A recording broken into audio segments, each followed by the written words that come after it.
हिमाचल में 6 विधानसभा सीटों पर जो उपचुनाव हुए हैं उसके परिणाम आ चुके हैं।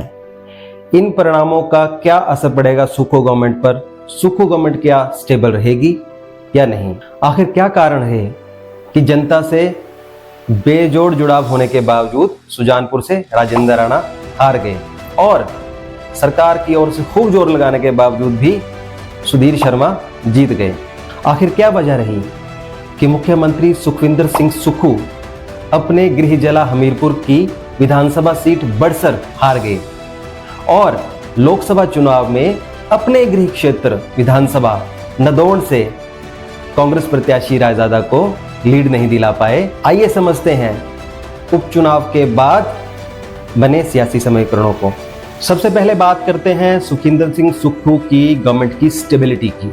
वर्तमान में हिमाचल विधानसभा में हाउस वर्तमान में 59 सीट का बन चुका है और अगर किसी भी सरकार को सत्ता में रहना है तो उसको 30 सीट चाहिए, लेकिन कांग्रेस गवर्नमेंट के पास वर्तमान में 34 सीट है विधानसभा में और बीजेपी के पास जो है 25 सीट है।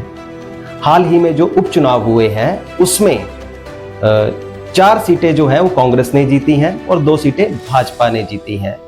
तो कांग्रेस के पास वर्तमान में 34 सीटें हैं, अगर 4 सीटें और जोड़ देंगे तो वो 38 सीट्स हो जाएंगी और भाजपा की 25 + 2 27 सीट हो जाएंगी। अब 3 निर्दलीय विधायकों का इस्तीफा स्वीकार होने के बाद हाउस 65 का रह जाएगा और अब किसी भी पार्टी को अगर सरकार बनानी है तो उसको 33 विधायक चाहिए, लेकिन कांग्रेस के पास 38 विधायक हो गए, यानी कि कांग्रेस गवर्नमेंट पूरी तरह से स्टेबल है। कोई भी खतरा किसी भी प्रकार का सरकार पर नहीं है। अब बात करेंगे मुख्यमंत्री सुखविंदर सिंह सुक्खू की कुर्सी की कि अभी उपचुनाव हुए, कांग्रेस ने 4 सीटें जीती हैं और कांग्रेस का जो विधानसभा में आंकड़ा है सीटों का 38 हो गया है। कांग्रेस पूरी तरह से सुरक्षित है, लेकिन क्या मुख्यमंत्री सुखविंदर सिंह सुक्खू की अपनी कुर्सी बची रहेगी या नहीं बची रहेगी? फिलहाल जो आंकड़ा बन रहा है पार्टी का, कांग्रेस पार्टी का 38 का, उस हिसाब से तो मुख्यमंत्री सुखविंदर सिंह सुक्खू की कुर्सी बिल्कुल सेफ है। लेकिन अभी जो उपचुनाव हुए हैं उसमें जो गृह जिला है सुखविंदर सिंह सुक्खू का हमीरपुर, उसमें 2 सीटों पर उपचुनाव हुए और उसमें से बड़सर जो सीट है उसमें कांग्रेस हार चुकी है, कांग्रेस सरकार इस पे। और दूसरी लोकसभा चुनाव की बात करें तो मुख्यमंत्री सुखविंदर सिंह सुक्खू अपने ही गृह क्षेत्र नदौन से कांग्रेस प्रत्याशी सतपाल रायजादा को लीड नहीं दिला पाए। इसलिए हो सकता है कि फ्यूचर में मुख्यमंत्री सुखविंदर सिंह सुक्खू को पर्सनली राजनीतिक तौर पर नुकसान हो सकता है। हिमाचल प्रदेश के 12 जिलों में से 3 जिले बड़े हाई प्रोफाइल हैं पॉलिटिकली तौर पर। पहला मंडी, दूसरा हमीरपुर और तीसरा ऊना जिला। अभी मैंने बात की हमीरपुर जिला की कि किस तरह से फ्यूचर में सुखविंदर सिंह सुक्खू को पॉलिटिकल नुकसान हो सकता है। अब हम बात करेंगे ऊना जिले की। ऊना जिला मुकेश अग्निहोत्री फायर ब्रांड नेता है, उनकी वजह से सुर्खियों में रहता है। इस जिला में उपचुनाव में और लोकसभा चुनाव में ऊना जिला का बेहतरीन प्रदर्शन रहा और इसका अधिकतर श्रेय मुकेश अग्निहोत्री को भी जाता है। ऊना जिला की 2 सीटों पर उपचुनाव हुए, एक कुटलैहड़ और दूसरी गगरेट। दोनों ही सीटों पर कांग्रेस ने जबरदस्त जीत दर्ज की, दोनों ही सीटों पर। और सबसे खास बात लोकसभा चुनाव की, मेरे ख्याल से जो हमीरपुर और ऊना जिला है, इन दोनों ही जिलों में एक हरोली जो मुकेश अग्निहोत्री का अपना गृह विधानसभा क्षेत्र है, वो एक ऐसा विधानसभा क्षेत्र है जहां पर कांग्रेस को लीड मिली है 1600 की।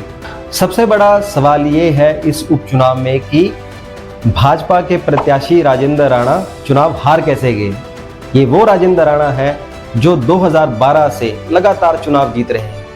ये वो राजेंद्र राणा है जिन्होंने वर्ष 2017 के विधानसभा चुनाव में पूर्व मुख्यमंत्री प्रेम कुमार धूमल के खिलाफ चुनाव लड़ा और जीते। उसके बाद 2022 में चुनाव लड़ा और बहुत कम अंतर से जीते। खंगालने पर पता चला कि राजेंद्र राणा को सबसे ज्यादा नुकसान पूर्व में रही विधानसभा बमसन की पंचायतों में हुआ है। राजेंद्र राणा को सबसे ज्यादा कम वोट बमसन की पंचायतों में मिले। बमसन विधानसभा क्षेत्र प्रेम कुमार धूमल जो पूर्व में मुख्यमंत्री रहे उनका हुआ करता था और प्रेम कुमार धूमल यहाँ से हजारों वोटों से हमेशा जीतते थे। अब बात करेंगे धर्मशाला से भाजपा प्रत्याशी सुधीर शर्मा की जीत की। हम बात करेंगे कि कैसे सुधीर शर्मा जीत गए सरकारी तंत्र की ओर से उनको हराने के लिए पूरा जोर लगाने के बावजूद। मुख्यमंत्री सुखविंदर सिंह सुक्खू ने धर्मशाला को अपना पॉलिटिकल अड्डा बनाया, पूरा जोर लगाया सुधीर शर्मा को हराने के लिए, कई तरह के बयान दिए, लेकिन उसके बावजूद सुधीर शर्मा जीत गए। सुधीर शर्मा की जीत में मुख्य 4 कारण बने। सबसे पहला कारण गद्दी समुदाय बना। कयास लगाए जा रहे थे कि सुधीर शर्मा को गद्दी समुदाय की तरफ से बहुत कम वोट मिलेगा और उसका रीजन ये दिया जा रहा था कि 2017 के जब चुनाव हुए थे उससे पहले गद्दी समुदाय पर लाठीचार्ज हुआ था और उस दौरान एलिगेशन ये लगाए गए थे कि ये लाठीचार्ज वीरभद्र सिंह जो दिवंगत नेता रहे हैं कांग्रेस के और सुधीर शर्मा ने करवाया था। लेकिन सब कुछ उलट हुआ और गद्दी समुदाय की ओर से अच्छा वोट सुधीर शर्मा को मिला। दूसरा सबसे बड़ा कारण सुधीर शर्मा की जीत का ये रहा कि सुधीर शर्मा ने अपना पॉलिटिकल अटैक सीधा मुख्यमंत्री सुखविंदर सिंह सुक्खू पर रखा।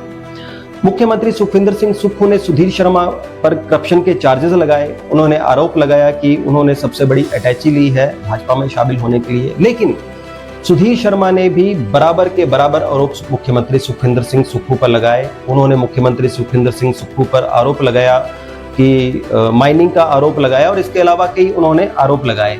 हालांकि दोनों ही नेताओं ने कोई भी सबूत एक दूसरे के खिलाफ नहीं दिया था। जीत का तीसरा कारण हमें लगता है कि राकेश चौधरी जो निर्दलीय प्रत्याशी के रूप में उभरे धर्मशाला से वो भी बने। राकेश चौधरी ओबीसी समुदाय से संबंध रखते हैं और ओबीसी समुदाय हमेशा से कांग्रेस का वोट बैंक रहा है। इस इलेक्शन में उपचुनाव में राकेश चौधरी करीब 10,000 वोट लेके गए और ये लग रहा है कि ये वोट बैंक कांग्रेस का था और इससे कांग्रेस को नुकसान हुआ। और चौथा इंपॉर्टेंट कारण ये लगता है कि सुधीर शर्मा को जो एक डर था कि भाजपा की ओर से भीतरघात हो सकता है, जो टिकट के चाहवान है वो भीतरघात कर सकते हैं, वर्कर भीतरघात कर सकते हैं, लेकिन ऐसा नहीं हुआ। पता ये भी लगा कि भाजपा की ओर से भीतरघात इसलिए भी नहीं हुआ क्योंकि उपचुनाव के मतदान से करीब 3 दिन पहले भाजपा के करीब 20 से 25 नेताओं के घरों और दुकानों में छापे पड़े और छापे पड़ने के बाद जितने भी भाजपा के नेता थे ये सब इकट्ठे हो गए और भीतरघात का खतरा टल गया। Make sure to press like and drop a comment. Please don't forget to subscribe to the News Radar.